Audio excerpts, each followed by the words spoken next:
Jamaah yang dimuliakan dan dirahmati oleh Allah Subhanahu wa taala, kita pun juga bersyukur kepada Allah.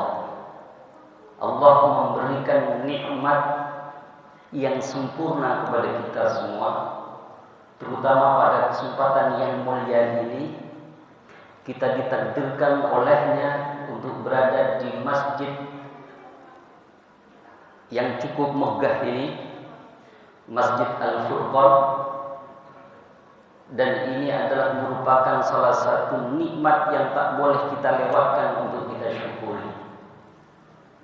Masjidnya bagus, fasilitasnya juga bagus, dan ini benar-benar menjadi tempat bagaimana kita beribadah dengan nyaman, dengan sempurna kepada Allah Subhanahu wa ta'ala. Sabda Nabi kita Muhammad sallallahu alaihi wasallam, kata beliau, majtama'a qaumun fi baitin min buyutillah yatluna al-kitaba wa yatadarasunahu bainahum illa unzilat alaihim as-sakinah.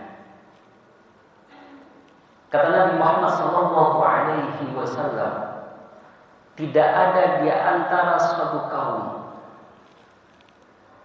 atau satu perkumpulan, dan kita malam ini berkumpul berada di masjid ini yang dikemas dengan majelis ilmu, berada di salah satu rumah Allah Subhanahu wa ta'ala,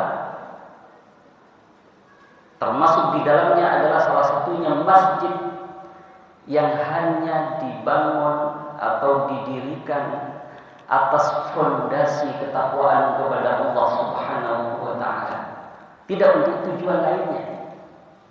Di dalamnya orang yang datang hanya berniat untuk beribadah kepada Allah Subhanahu wa ta'ala.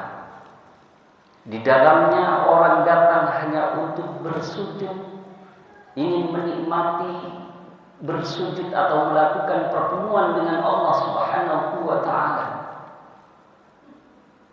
Kata Nabi Muhammad sallallahu alaihi wasallam, yang di dalam masjid itu antara lain kita isi dengan aktivitas membaca Al-Quran, berinteraksi dengan Al-Quran, yatluna al-kitaba wa yatadarasunahu,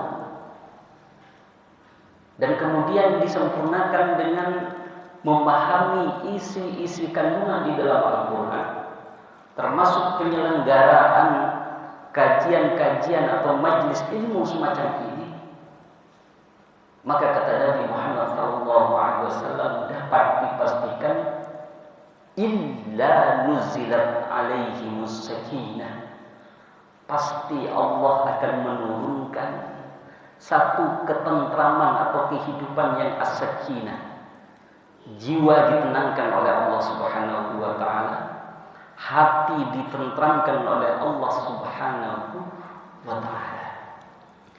Maka kalau ingin belajar menambah hati, menyatukan hati, agar hati ini tetap dalam pijakan ajaran yang lurus, sebagaimana yang diajarkan oleh Allah Subhanahu wa ta'ala dan yang diteladankan oleh Nabi Muhammad sallallahu alaihi wasallam, maka tempatnya tidak lain adalah masjid, yaitu rumah Allah Subhanahu wa ta'ala. Maka Allah juga mengingatkan kepada kita semua tentang masjid ini. La masjidun ussisa 'ala taqwa min awwal yawmin ahaqqu fihi rijalun yuhibbuna an yatahharu wallahu yuhibbul mutatahhirin. Insyaallah ini surat Taubah ayat 108. Bisa dikoreksi ayatnya, takut salah. Allah Subhanahu wa ta'ala mengingatkan kepada kita semua, la masjidun ussisa 'ala taqwa Sungguh masjid itu sejak awal dibangun dalam sejarah yang diawali oleh Nabi Muhammad sallallahu alaihi wasallam min awwal yaumin, dari awal berdirinya masjid. Ahaqqu an taquma fihi, kata Allah Subhanahu wa taala, masjid itu adalah menjadi tempat yang paling berhak untuk dijadikan tempat beribadah di dalamnya untuk bermunajat kepada Allah Subhanahu wa taala. Fihi rijalun, yang di dalamnya sejak awal itu banyak orang yang datang ke masjid hanya untuk menyucikan diri, hanya untuk bersujud kepada Allah, hanya untuk mendekatkan diri kepada Allah Subhanahu wa taala. Dan dengan cara itu wallahu yuhibbul mutatahhirin, Allah sangat suka, sangat senang kepada orang yang selalu datang ke masjid dengan rendah hati untuk menyucikan jiwanya, untuk menyucikan dirinya, untuk senantiasa semakin dekat jaraknya dengan Allah Subhanahu wa taala. Jemaah yang dimuliakan oleh Allah Subhanahu wa taala, maka pertama kali yang dilakukan oleh Nabi Muhammad sallallahu alaihi wasallam ketika beliau hijrah dari Mekah menuju Yathrib, yang kemudian nama itu diubah menjadi Al-Madinah, Al-Madinah Al-Munawwarah. Pertama yang dilakukan sebelum sampai di pusat kota yang saat ini bernama Madinah itu, singgah di sebuah perkampungan namanya Kampung Quba. Apa yang dilakukan oleh Nabi kita Muhammad sallallahu alaihi wasallam? Yang dilakukan oleh beliau tak lain adalah membangun masjid yang kemudian namanya dinisbahkan dengan nama kampung itu oleh Rasulullah sallallahu alaihi wasallam, yang kemudian diberi nama Masjid Quba. Itulah kemudian turun firman Allah, la masjidun ussisa 'ala taqwa min awwali yaumin ahaqqu an taquma fihi rijalun yuhibbuna an yatatahharu wallahu yuhibbul mutatahhirin. Jamaah yang dimuliakan oleh Allah Subhanahu wa taala, maka masjid ini menjadi awal perjuangan Rasulullah sallallahu alaihi wasallam sampai ajaran Islam itu menjadi luas dikenal. Maka di dalam masjid Nabi Muhammad sallallahu alaihi wasallam membuktikan peradaban Islam semakin maju. Majlis-majlis ilmu kemudian dikembangkan oleh Rasulullah sallallahu alaihi wasallam. Pertama yang dilakukan dengan mendirikan masjid itu adalah memperbaiki manusianya. Dan dari masjid itu Rasulullah sallallahu alaihi wasallam kemudian melahirkan sahabat-sahabat mulia. Lahir sahabat Abu Bakar As-Siddiq yang memiliki profil mulia, karakternya sangat mulia, yang terkenal dengan kejujurannya itu. Lalu kemudian dari Masjid Quba itu yang awal dibangun oleh Rasulullah sallallahu alaihi wasallam, lahir sahabat Umar bin Khattab yang terkenal sebagai seorang yang sangat pemberani untuk memperjuangkan, untuk menyuarakan kebenaran, untuk memberikan dukungan yang kuat terhadap dakwah-dakwah Nabi Muhammad sallallahu alaihi wasallam. Kemudian lahirlah pula sahabat Utsman bin Affan radhiyallahu anhu yang sangat terkenal dengan karakternya atau profilnya yang sangat dermawan, di mana Utsman bin Affan di antara sahabat mulia yang dikaruniai keberlimpahan harta oleh Allah Subhanahu wa taala. Kemudian lahir juga sahabat Ali radhiyallahu anhu yang terkenal dengan keilmuannya yang luas dan mendalam. Sungguh dengan lahirnya empat sahabat ini menjadi bukti pilar tegaknya peradaban Islam.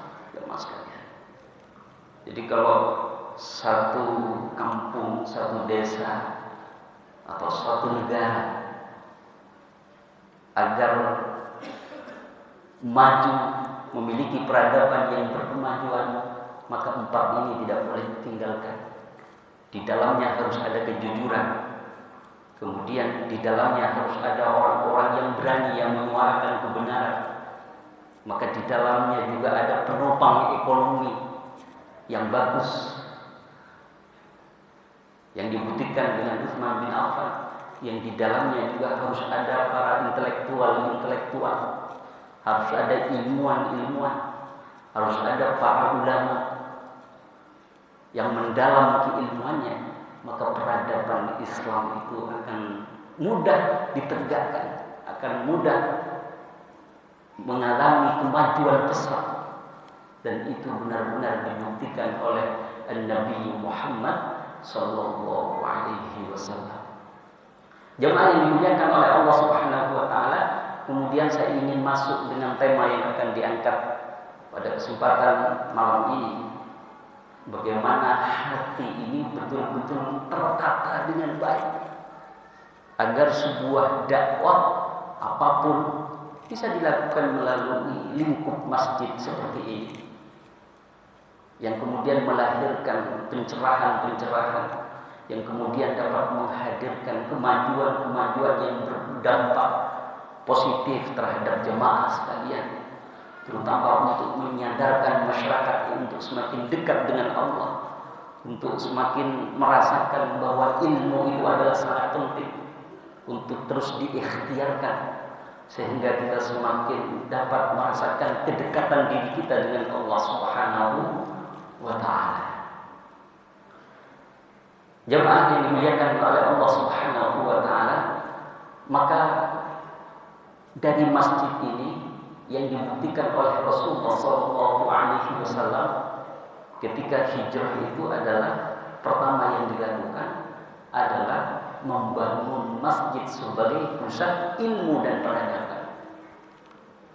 Kemudian yang kedua, jemaah sekalian, apa yang dilakukan oleh Nabi setelah hijrah itu dari Mekah ke Madinah setelah membangun masjid? Setelah sampai di pusat Madinah, yang kemudian Nabi juga membangun masjid lagi yang dikenal dengan Masjid Nabawi itu, yang dilakukan oleh Rasulullah SAW untuk mempersatukan dan menata hati yang sedang retak. Karena hati yang sedang retak itu, hati yang tidak menyatu, itulah penyebab lahirnya, hadirnya permusuhan di antara sesama umat Islam. Apa yang dilakukan langkah kedua oleh Nabi kita Muhammad SAW? Yang kedua yang dilakukan oleh beliau adalah al-mu'akhatu bainal muhajirin wal ansar. Yang kedua adalah beliau melakukan mempersaudarakan antara kaum muhajirin dengan kaum ansar yang sudah sejak lama saling bermusuhan di antara mereka. Maka oleh Nabi dengan kecerdasan beliau diambillah salah satu tokoh yang dapat mewakili siapa di antara tokoh yang memberikan pengaruh atau dampak yang strategis di kalangan kaum muhajirin dan kaum ansar. Lalu diangkatlah oleh Nabi Muhammad SAW sahabat mulia Abdurrahman bin Auf dari kalangan kaum muhajirin. Kemudian diambil pula oleh Nabi kita Muhammad SAW dari kalangan ansar, yaitu sahabat yang bernama Sa'ad bin Rabi'. Dari kalangan dari kalangan ansar. Dua orang ini dipengaruhi oleh Nabi untuk terjadi persaudaraan, agar permusuhan yang puluhan tahun benar-benar terjadi itu biar semakin baik hubungannya. Karena kalau hati tidak disatukan, Sulit jemaah sekalian. Kalau hati ini saling ada dengki, ada iri, ada dendam, ada permusuhan. Dan ini dampaknya tidak hanya di dunia, tetapi terus akan berlanjut sampai kehidupan kelak di akhirat. Jemaah yang dimuliakan oleh Allah Subhanahu wa taala, maka dipersaudarakan dua tokoh ini, Abdurrahman bin Auf sebagai representasi sahabat mulia dari kalangan Muhajirin, kemudian Sa'ad bin Rabi dari kalangan Ansar. Kebetulan Sa'ad bin Rabi ini tokoh dari kalangan Ansar yang kaya raya, dipersaudarakan, dipertemukan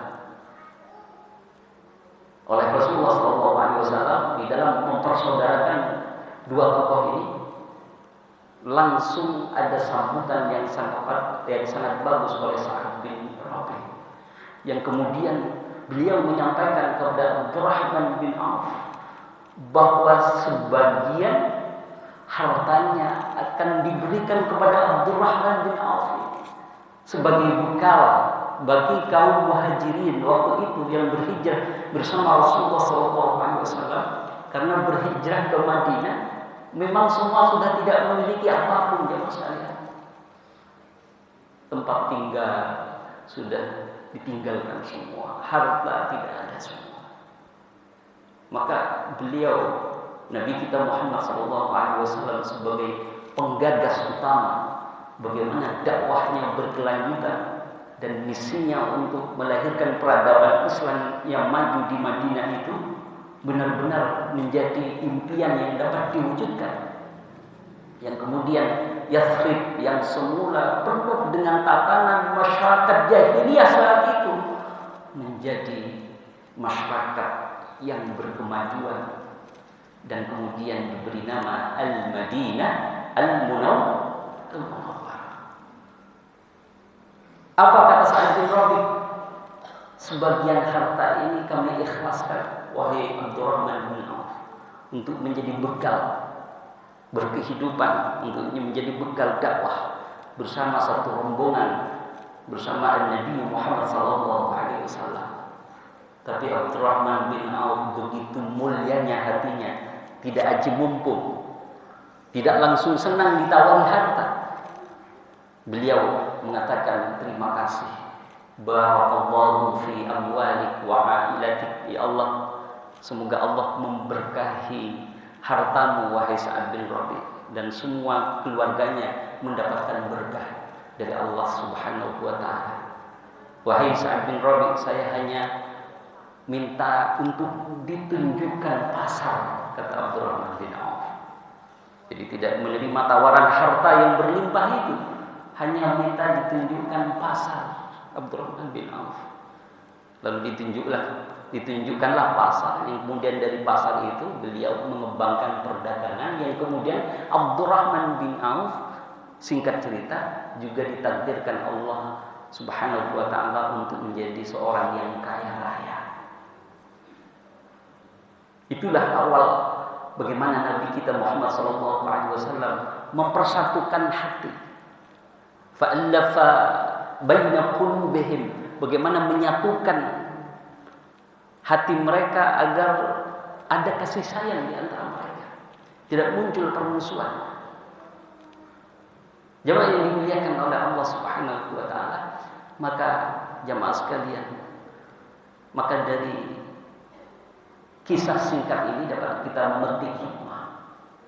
Maka apapun keadaannya, jangan dianggap remeh, jangan dianggap sepele. Bahwa nikmat kita bersaudara itu sungguh adalah karunia, nikmat yang sangat sempurna yang diberikan oleh Allah Subhanahu wa taala. Kita duduk seperti ini di satu majelis, dalam majelis ilmu yang sama.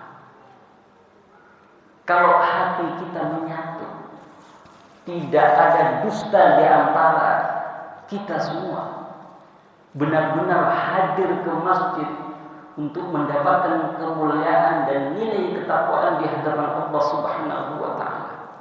Dan apapun yang disepakati demi kemajuan dan kemakmuran masjid kita jalankan, kita memberikan dukungan yang sungguh-sungguh semata-mata untuk meraih ridha Allah Subhanahu wa taala, maka insya Allah kita akan menjadi persaudaraan yang abadi, yang hakiki, yang tidak hanya berhenti saat di dunia, tetapi justru nanti kelak di akhirat kita akan menjadi pelindung dan saling menyelamatkan satu sama lain.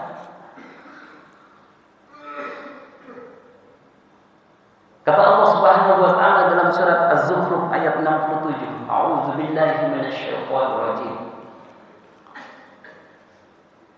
Kata Allah Subhanahu wa taala, orang yang menjalin persaudaraan atau pertemanan yang tidak didasari dengan fondasi ketakwaan kepada Allah Subhanahu wa taala. Apa kata Allah? Al-akhillau yawma idzin ba'dhuhum li ba'dhin 'adu illa al-muttaqin. Itu kata Allah Subhanahu wa taala.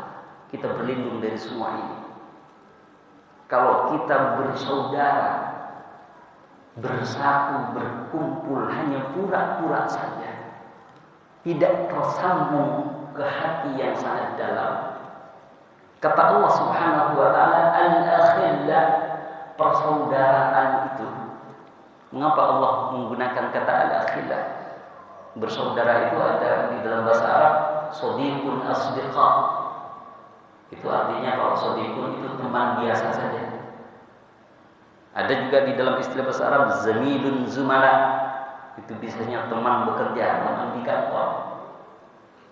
Nah, Allah menggunakan diksi atau kata al-akhillah berasal dari kata tunggal khullah, al-khullah, al-akhillah. Itu adalah persaudaraan yang mendalam. Jadi kalau kita berteman benar-benar akrab jamaah sekalian. Itu saja keakraban kita berteman, bersaudara. Al-akhillah yang disebutkan oleh Allah Subhanahu wa taala, ba'dhuhum li ba'dhin yauma idzin ba'dhuhum li ba'dhin, kelak di akhirat satu sama lain itu aduun, akan berubah menjadi musuh kelak di akhirat. Kata Ibnu Katsir dalam tafsirnya, kullu khillatin kanat fid dunya ala ghairi ta'atillah fa innaha tanqalibu yawmal qiyamati adawatan. Kata Ibnu Katsir, persaudaraan yang dibangun sejak di dunia yang tidak didasari ketaatan kepada Allah Subhanahu wa taala, fa innaha tanqalibu yawmal qiyamati adawatan, maka kelak di akhirat akan berubah menjadi permusuhan.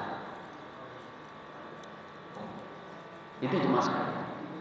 Jadi pertemanan yang akrab itu, hati yang tidak menyatu itu, seolah-olah mungkin secara zahir kita saling menghormati, kita senang, seolah-olah kita hidup rukun, tetapi hatinya saling menikam dari belakang. Itu hatinya tidak benar-benar disatukan untuk benar-benar menjadi persaudaraan yang hakiki, yang tersambung sejak di dunia sampai kelak di akhirat. Maka tanqalibu adawatan. Ya, na'udzubillah. Kita berlindung dari Allah Subhanahu wa taala kalau kelak di akhirat nanti berubah menjadi permusuhan. Alih-alih kita saling menyelamatkan, justru kelak di akhirat itu saling menyalahkan satu sama lain. Saling menyalahkan satu sama lain. Karena persaudaraan tidak didasarkan pada nilai ketakwaan dan nilai ketaatan kepada Allah Subhanahu wa taala. Jadi saling menyalahkan, bahkan saling melaknat satu sama lain. Jamaah yang dimuliakan oleh Allah Subhanahu wa taala. Nah, di dalam Al-Qur'an juga disebutkan dalam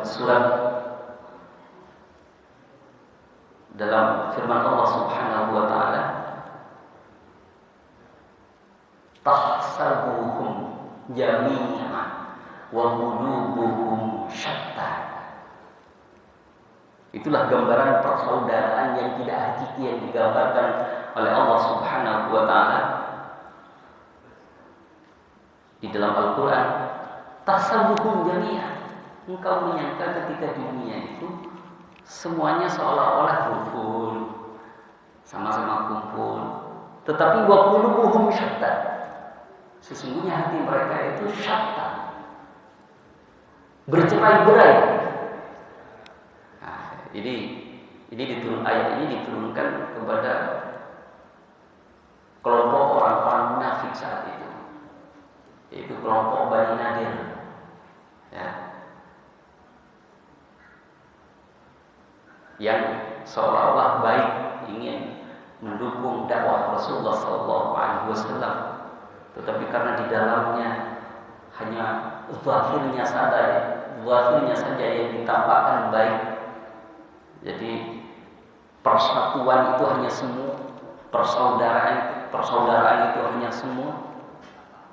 Tahsabuhum jami'an, engkau mengira di antara mereka itu, kata Allah Subhanahu wa taala, bersatu hatinya, wa qulubuhum syatta.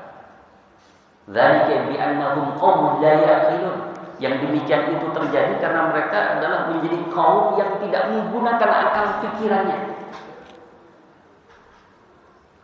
Apa yang diungkapkan di dalam hatinya tidak selaras dengan hati nuraninya. Sering, dan ini tidak hanya dulu sampai sekarang. Dan inilah yang menjadi keresahan kita umat Islam. Ketika muncul jiwa-jiwa munafik di dalamnya, itulah awal permusuhan dan awal keretakan, dan itulah sesungguhnya yang menjadi faktor kemunduran umat Islam yang sulit untuk mengalami kemajuan yang besar. Tahsabuhum jami'an wa qulubuhum syatta. Hatinya bercerai-berai, hatinya bercabang-cabang. Yang waktu itu Bani Nadir itu berharap dari kelompok orang munafik di Madinah saat itu, mengharap dukungan melawan Rasulullah SAW. Ternyata karena memang antara kata dan hati tidak pernah selaras, dan itulah bukti bahwa dengan satu jiwa atau hati yang bercerai-berai itulah penyebab kegagalan. Dan penyebab kegagalan itu tidak hanya gagal di dunia, jemaah sekalian, bersambung di akhirat. Itu dijelaskan dalam surat Az-Zukhruf ayat 67 tadi. Ketika di akhirat, yauma idzin ba'dhuhum li ba'dhin 'adu illa al-muttaqin, satu sama lain saling bermusuhan, kecuali yang hatinya benar-benar jernih, bersaudara, berkumpul, benar-benar didasari karena dasar ketakwaan kepada Allah Subhanahu wa taala. Jemaah yang dimuliakan oleh Allah Subhanahu wa taala, maka penting juga merenungi apa yang disabdakan oleh Nabi Muhammad SAW. Kalau persaudaraan kita itu baik sejak di dunia, kata Rasulullah SAW, ma minkum min ahadin asyadda munashadatan lillahi fi istiqsa'il haqq. Di antara salah seorang di antara kita asyadda munashadatan lillah, yang bersungguh-sungguh memohon kepada Allah kelak di akhirat, fi istiqsa'il haqqi, untuk menegakkan kebenaran di akhirat. Nanti ada sekelompok orang, ada di antara orang-orang yang dipilih oleh Allah, orang-orang saleh, benar-benar memohon dengan sungguh-sungguh kepada Allah Subhanahu wa taala untuk menegakkan kebenaran, al-haq, minal mu'minin, dari orang-orang yang beriman kepada Allah Subhanahu wa taala. Yaumul qiyamah, kelak di akhirat, li ikhwanihim, untuk membela kepentingan saudara-saudaranya seiman di hadapan Allah Subhanahu wa taala. Alladzina kanu finnar. Jadi kalau kita bersaudara, ada di antara kita ada yang masuk surga, sementara temannya tertinggal tidak ada di surga. Padahal dulu satu jamaah, satu masjid, berpuasa bersama, sholat bersama, bahkan haji bersama ke Baitullah. Kalau persaudaraan itu benar-benar didasari karena ketakwaan dan keimanan kepada Allah Subhanahu wa taala, maka teman yang baik atau persaudaraan yang didasari ketaatan dan ketakwaan kepada Allah itu, justru amal soleh kita itu akan menjadi bukti, akan menjadi penerang untuk mengingatkan teman-teman kita seiman. Jadi kita saling mengenal di antara duduk satu sop bersama, itu sungguh artinya sangat mendalam jemaah sekalian. Maka mudah-mudahan hadirnya saya ke tempat ini benar-benar dianggap saudara dari jemaah sekalian. Jadi kalau saya misalnya tertinggal nanti di surga tidak terlihat, segera dipanggil jemaah sekalian. Muhammad Zaini dulu pernah bersilaturahim, berada di satu majelis ilmu di Masjid Furqan. Kita saling memanggil nanti di akhirat. Jadi saling memberikan syafaat di antara sesama saudara seiman di hadapan Allah Subhanahu wa taala. Apa yang dikatakan oleh mereka? Fayaquluna, orang-orang yang sudah lebih dahulu masuk surga kelak di akhirat di antara saudara-saudara kita, ya Rabb, ya Allah, Tuhan yang Maha Penyayang, yang Maha membimbing kami sejak di dunia dan di akhirat. Kata mereka, kanu yasumuna ma'ana, dahulu teman saya itu puasa bareng dengan saya Senin Kamis. Di Ayyamul Bid pernah buka bersama, di puasa Ramadan pernah buka bersama di Masjid Al-Furqan ini. Wa yusalluna ma'ana, mereka satu salat jamaah di Masjid Al-Furqan ini. Dan bahkan wa yuhajjuna, dan bahkan mereka itu pernah haji bareng-bareng sama kami, ya Rabb. Jadi disampaikan kepada Allah Subhanahu wa taala. Maka lalu kemudian dijawab oleh Rasulullah, oleh Allah langsung dalam hadis qudsi, idhabu fa akhriju man araftum. Maka pergilah dan keluarkanlah dari neraka itu orang yang kamu kenal siapa di antara teman-temanmu, si fulan. Karena pembelaan keselamatan dari saudara seiman kita yang persaudaranya itu benar-benar diikat oleh ketaatan dan ketakwaan kepada Allah Subhanahu wa taala. Jemaah yang dimuliakan oleh Allah Subhanahu wa taala, maka kelak di akhirat syafaatil malaikat, malaikat juga memberikan syafaat, wa syafa'an nabiyyun, dan para nabi juga memberikan syafaat, wa syafa'al mu'minun, dan orang-orang yang beriman kepada Allah juga memberikan pertolongan, walam yabqa illa arhamur rahimin, sampai tidak tersisa betapa kita ini sebagai hamba yang beriman oleh Allah, kita justru diberi peluang untuk berada di mana? Di tempat yang mulia, di surga yang telah dipersiapkan oleh Allah Subhanahu wa taala. Jemaah yang dimuliakan oleh Allah Subhanahu wa taala, maka penting kita bersaudara. Kalau ada orang yang ahli ilmu, kita bertemu, kita sowan, itu menjadi sesuatu yang penting karena kita tidak tahu. Karena dengan di antara orang yang dikaruniai ilmu keagamaan yang mendalam oleh Allah Subhanahu wa taala, kita tidak tahu jangan-jangan itu adalah pilihan Allah Subhanahu wa taala. Maka belajarlah dari sekarang, melatih diri kita jamaah sekalian, diam-diam mendoakan saudara-saudara kita seiman, terutama yang sering kumpul di satu masjid, tanpa harus diketahui oleh teman atau kawan kita bahwa kita sedang mendoakan. Nah, karena itu pahalanya, bahkan di dalam sebuah hadis, kalau ingin kita mudah diistijabah doa kita itu, sering-seringlah berdoa bukan untuk kepentingannya diri sendiri, bukan itu, tapi berdoa untuk kepentingan orang lain. Jadi kalau Bapak menyebut temannya sebutan, ya Allah, dia mudah-mudahan teman saya itu si A misalnya diberi kemudahan di dalam menjalani kehidupan, rezekinya dilancarkan, diberi kesehatan, atau kalau dalam kesusahan atau dalam keadaan misalnya diberi ujian oleh Allah, didoakan. Diam-diam saja, maka malaikat langsung juga berdoa di hadapan Allah. Yang didoakan pertama oleh malaikat itu bukan orang yang kita doakan, tetapi kita yang sedang mendoakan saudara kita itu. Itulah. Jadi kalau kita mau mendoakan saudara kita orang lain, jangan dilihat bahwa kita sedang semata-mata memberikan pertolongan lewat doa kepada orang lain itu. Maka sesungguhnya doa oleh malaikat itu tertuju pada diri kita sendiri. Yang kelak di akhirat, kalau doa ini kita biasakan, kita akan dimudahkan untuk memanggil teman-teman kita yang amal solehnya kurang untuk masuk surga, dilengkapi. Makanya disebut dengan syafaat.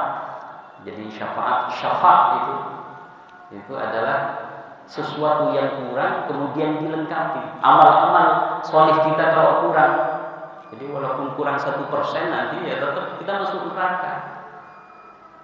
Jadi kalau amal kita itu 49, sekian persen, masih lebih banyak kejelekan kita masuk neraka. Maka yang membela nanti dan yang melengkapi kekurangan itu adalah antara lain adalah teman-teman kita seiman di hadapan Allah Subhanahu wa ta'ala. Jamaah yang dimuliakan oleh Allah Subhanahu wa ta'ala, saya ingin menutup kajian pada malam hari ini dengan sebuah hadis sahih yang disampaikan oleh Nabi Muhammad SAW yang terhubung dengan sahabat mulia Abu Hurairah radhiyallahu anhu, bahwa betapa pentingnya kita saling mengajak pada kebaikan, pada satu perbuatan amal saleh. Di antara setiap persaudaraan yang kita bangun itu sesungguhnya bukan hanya sekedar persaudaraan yang akan membekas sekedar berada di dunia, tetapi kalau itu benar-benar kita niatkan dengan ikhlas untuk meraih ridha Allah, untuk meraih pertolongannya, apalagi persaudaraan itu benar-benar kita ikat dengan nilai kebaikan dan ketakwaan kepada Allah, maka itu akan menjadi satu nilai yang bermanfaat yang akan menjadi penyelamat terhadap kita sampai kelak kita menuju menghadap Allah Subhanahu wa ta'ala. Sebuah hadis yang disampaikan oleh Rasulullah SAW, kata beliau, "Man da'a ila hudan kana lahu minal ajri mithlu ujuri man tabi'ahu la yanqusu dzalika min ujurihim syai'an." Sebaliknya kata Rasulullah SAW, "Wa man da'a ila dhalalatin kana 'alaihi minal ithmi mithlu athami man tabi'ahu la yanqusu dzalika min athamihim syai'an."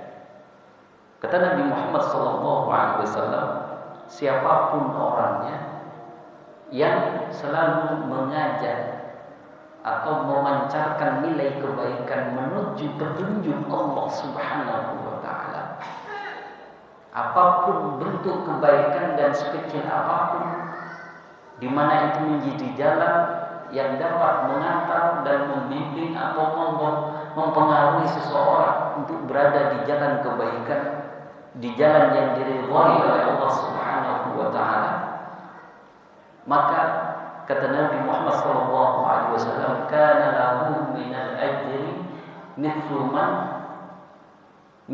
ujuri man tabi'ahu." agar kita semangat, dimotivasi oleh Rasulullah, maka pahalanya sama seperti orang yang mengikuti ajakan kita itu. Jadi kebaikan apapun, kalau itu bersumber dari diri kita, lalu orang semakin taat kepada Allah. Apakah lewat jalur kita bersaudara, saling bersilaturahim, berada di satu majelis ilmu, kita diam-diam berangkat secara istiqomah dari rumah, melangkahkan kaki menuju masjid setiap waktu yang kita jaga, yang kita pelihara, lalu kemudian menggugah tetangga kita yang belum hatinya dibuka oleh Allah untuk berangkat ke masjid, lewat wasilah bapak ibu semua yang sering, yang istiqomah menjaga sholat berjamaah di masjid, maka diam-diam bapak ibu semua yang menjadi sumber kebaikan itu, walaupun tanpa mengajak, tetapi betul-betul nyata kita buktikan lewat pengaruh kebaikan kita, apalagi mengajak kepada orang lain lalu kemudian diterima dengan baik, sungguh pahala orang yang kita ikuti itu akan sempurna diberikan kepada kita, dan itu terus menjadi pahala yang mengalir, menjadi pahala investasi kebaikan sampai kita dipanggil oleh Allah Subhanahu wa Ta'ala. Itulah pentingnya kita berinteraksi, bermuamalah atau bersaudara dalam ikatan persaudaraan keimanan dan ketakwaan kepada Allah Subhanahu wa Ta'ala. Tetapi kata Nabi, jamaah sekalian, sebaliknya kita harus berhati-hati.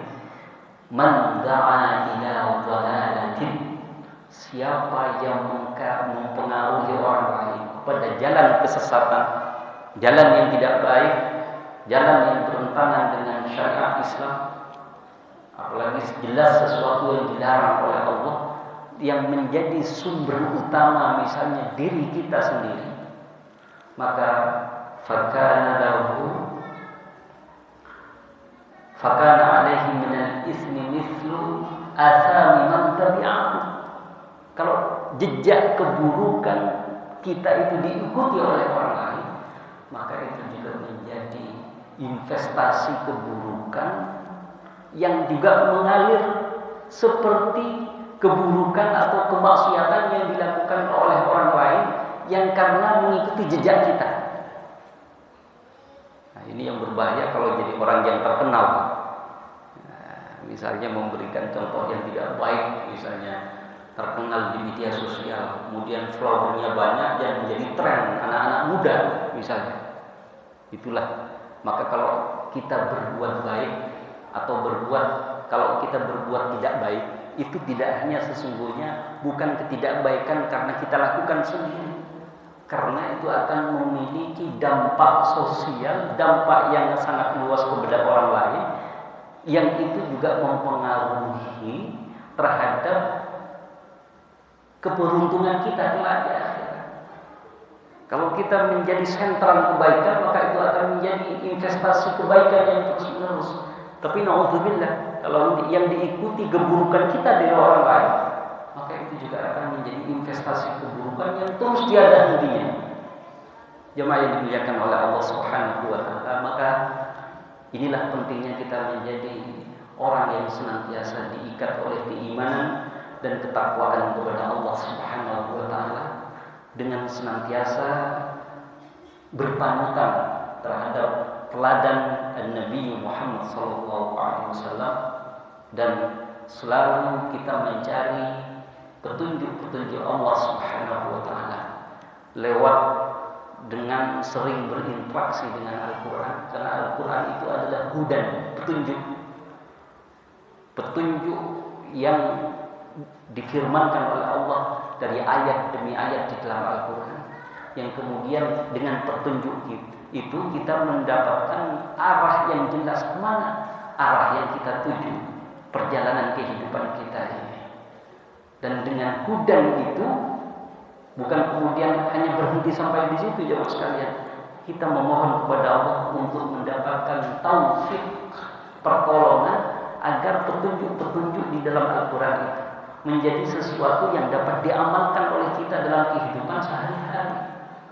Karena belum tentu orang yang tahu jalan, misalnya kita mau ke Surabaya, tujuannya sudah jelas, petunjuknya sudah jelas lewat arah jalan mana, kan belum tentu juga sampai.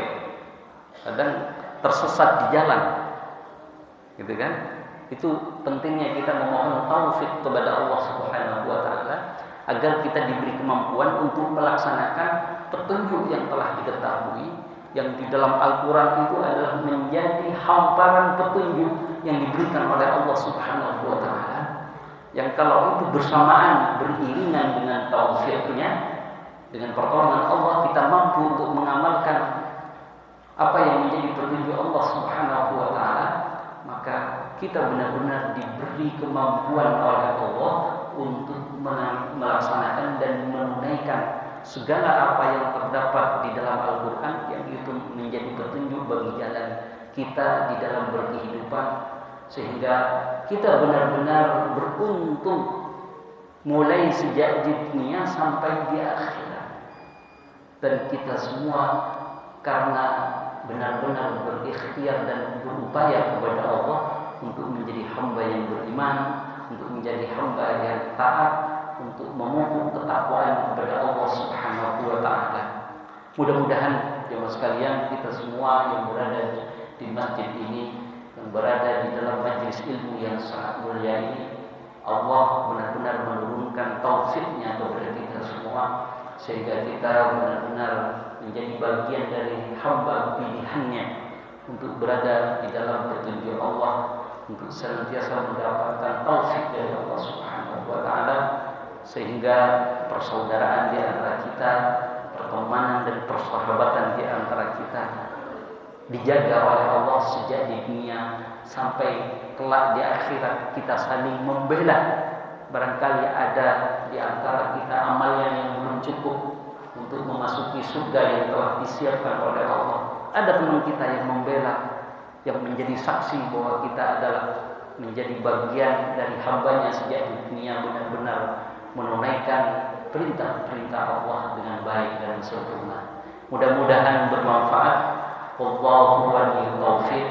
Nasrun minallah wa fathun qarib wa basyiril mu'minin. Wassalamualaikum warahmatullahi wabarakatuh.